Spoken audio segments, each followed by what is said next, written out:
Olá, boa tarde. Vamos continuar as nossas conversas literárias. Nem sempre é fácil fazer conteúdo ou pegar um conteúdo singular, único. Eu não consigo. Eu vejo as pessoas fazendo algumas coisas que eu considero válidas para elas, mas ao colocar para mim, eu não me sinto confortável com determinadas atitudes, macaquices, palhaçadas, brincadeiras. Eu respeito, até rio de algumas, curto, mas para mim, talvez por causa da minha idade, talvez por essa coisa da faixa etária, eu não consigo. Então, o meu feijão com arroz é isso que vocês estão vendo. Não consigo fazer diferente, aliás, nem quero. Quando eu gravo aqui, geralmente eu esqueço de olhar para a câmera e olho para a tela do computador. Vocês me perdoem. É uma coisa inevitável. Eu prefiro olhar do que subir a cabeça para olhar para a câmera. Enfim, é conversa fiada isso, para encher linguiça e o tempo. Hoje eu trouxe, fugindo dos nossos livros da coleção Abril, para dar assim um ar mais gostoso para a gente, eu trouxe um escritor americano. Eu gosto de alguns escritores americanos, mas não de todos. Eu sou fã número 1 de Philip Roth, cuja prateleira dele fica aqui em cima e eu vou trazer aqui para baixo para mostrar para vocês quando eu tiver que fazer um trabalho sobre ele. Mas hoje eu trouxe William Faulkner. Enquanto Agonizo, um livro denso. Ele foi eleito um dos melhores romances em inglês do século XX, mas romance inglês americano, não é? Tanto pelo júri especializado de uma editora aí, como pelos leitores. Ele foi publicado em 1930. Eu tenho a edição de bolso. Nesse romance aqui, ele se distancia do que ele fala em outros dois romances dele, que é a decadência da aristocracia dos Estados Unidos, no sul dos Estados Unidos.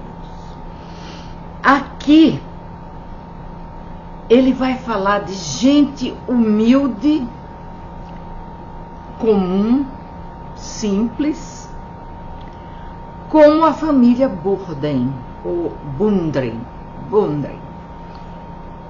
Ela se reúne para cumprir o último desejo da matriarca, que é enterrar-se em Jefferson, ao lado de seus parentes.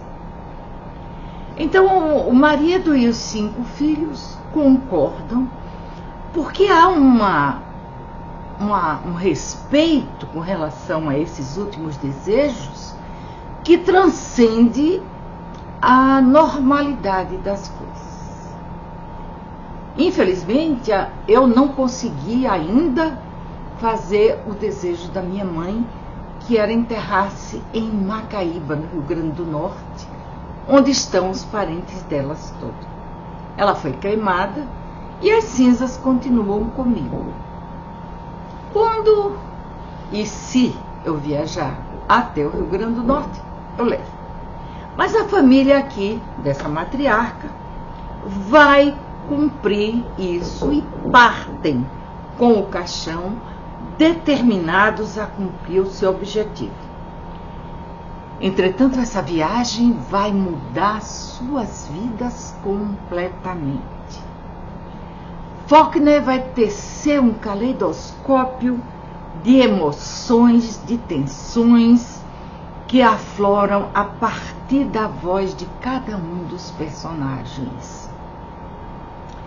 E ele vai usar o recurso de flashbacks para trazer os sentimentos, as discordâncias, as angústias, rancores, tudo aquilo que está submerso e que a morte da matriarca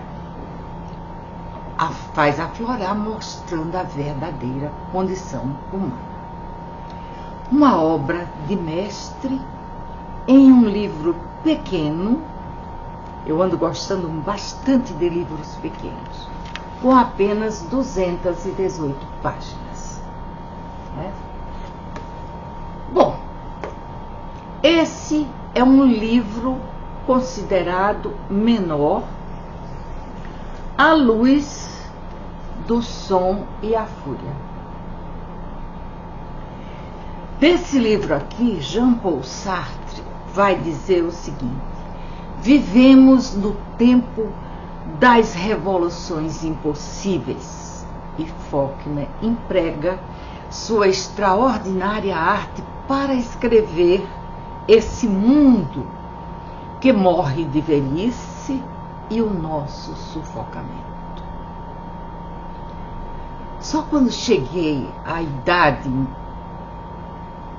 só quando me tornei idosa realmente, eu compreendi essa frase de Sartre.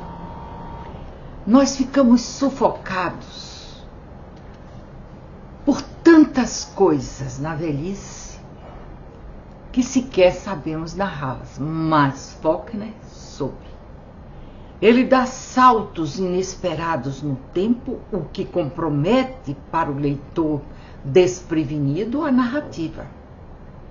Porque isso aqui é construído por 4 vozes, 4 narrativas distintas e saltos inesperados no tempo. O Som e a Fúria é a obra mais célebre de William Faulkner, um escritor que distinguia-se pelo alcoolismo elevado a um ponto terrível. Corre a história de que ele, uma vez, ele se hospedava sempre no mesmo hotel. E, evidentemente, que o gerente, as pessoas já conheciam ele.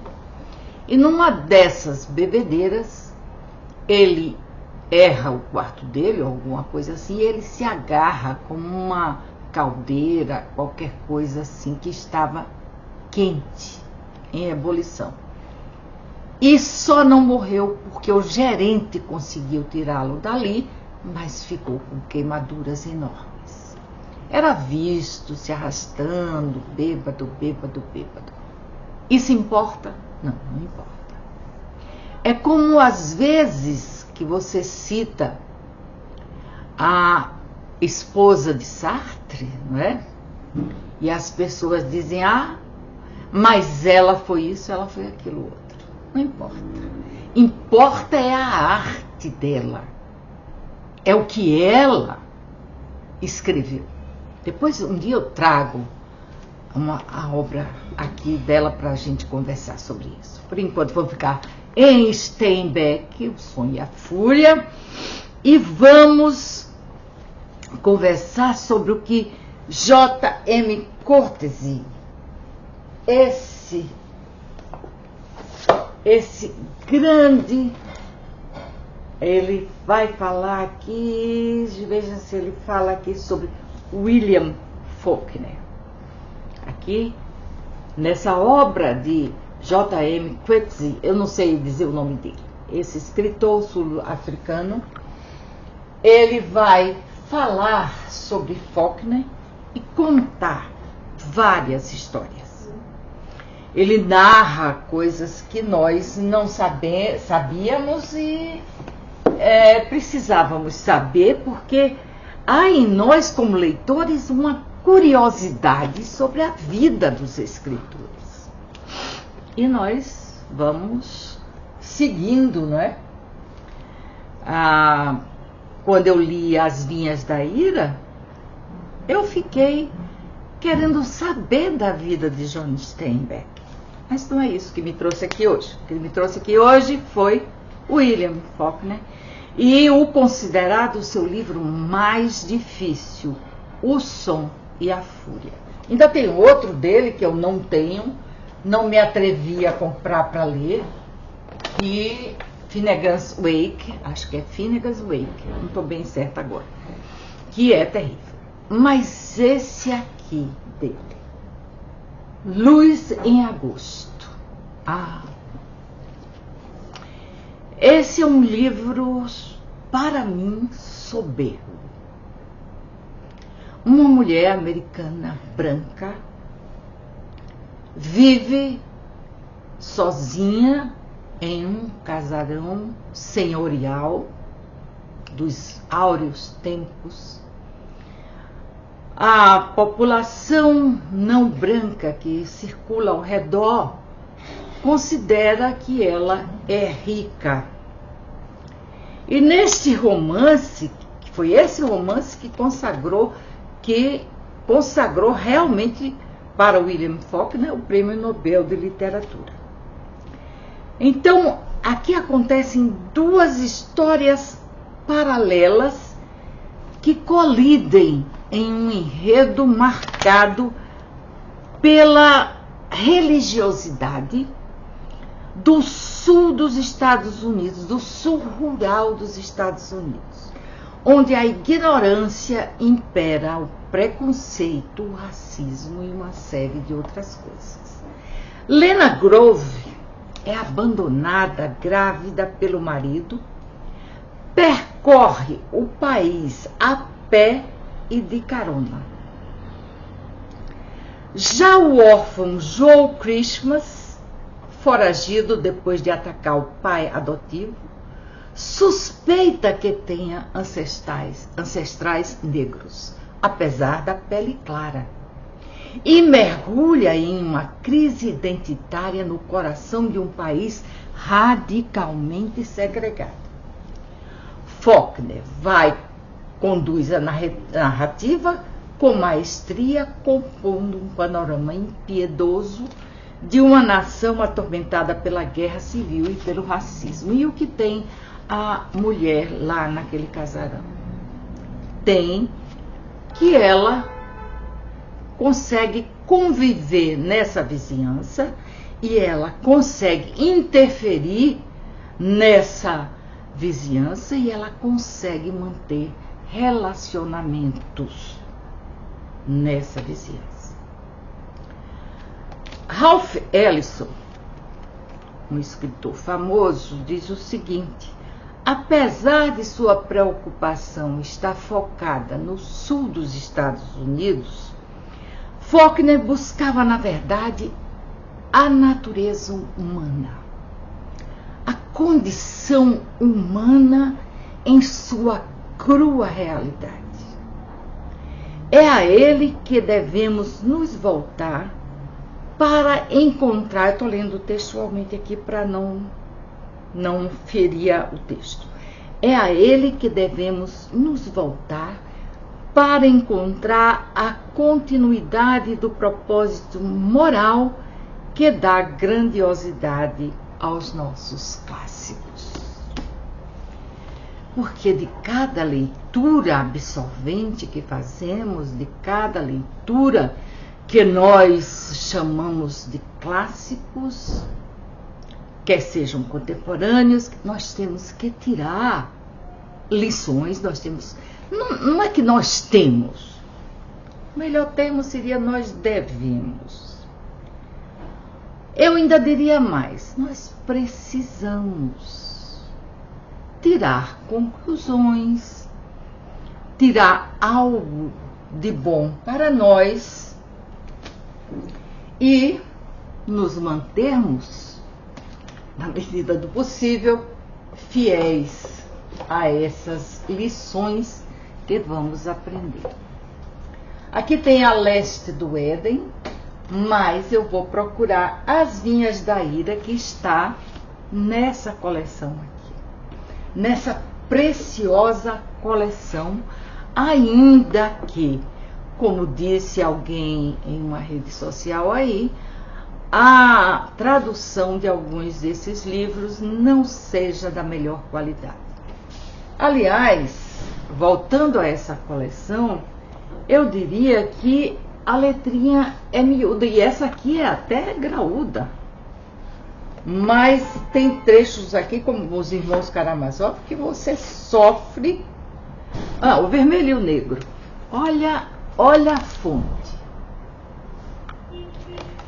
Para você fazer uma leitura adequada disso aqui, você tem que gastar seus olhinhos. Eu já não consigo fazer com tanta tranquilidade assim. Quando eu pego um livro muito denso, eu vou lendo devagar e alternando. Agora você não quer entrar aqui, por quê? Alternando com outros mais palatáveis.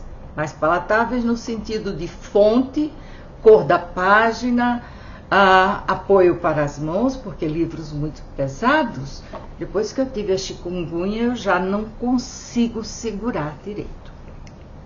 Depois, a chikungunya é um negócio tão chato que ela dá e depois ela dá uma recidiva e dá outra de vez em quando. Bom, eu gosto assim de entrar, meter o pé pelas mãos, a mão pelos pés e conversar com vocês. Eu acho que esse é o meu estilo, despojado de formalidade. Quando eu comecei logo aqui no YouTube, disseram, porque você tem que ter uma entrada e tem que ter música e tem que ter isso aqui. Olha, não, sou eu e vocês. Valeu? Então, até a próxima e bom final de semana. Esse vídeo para isso.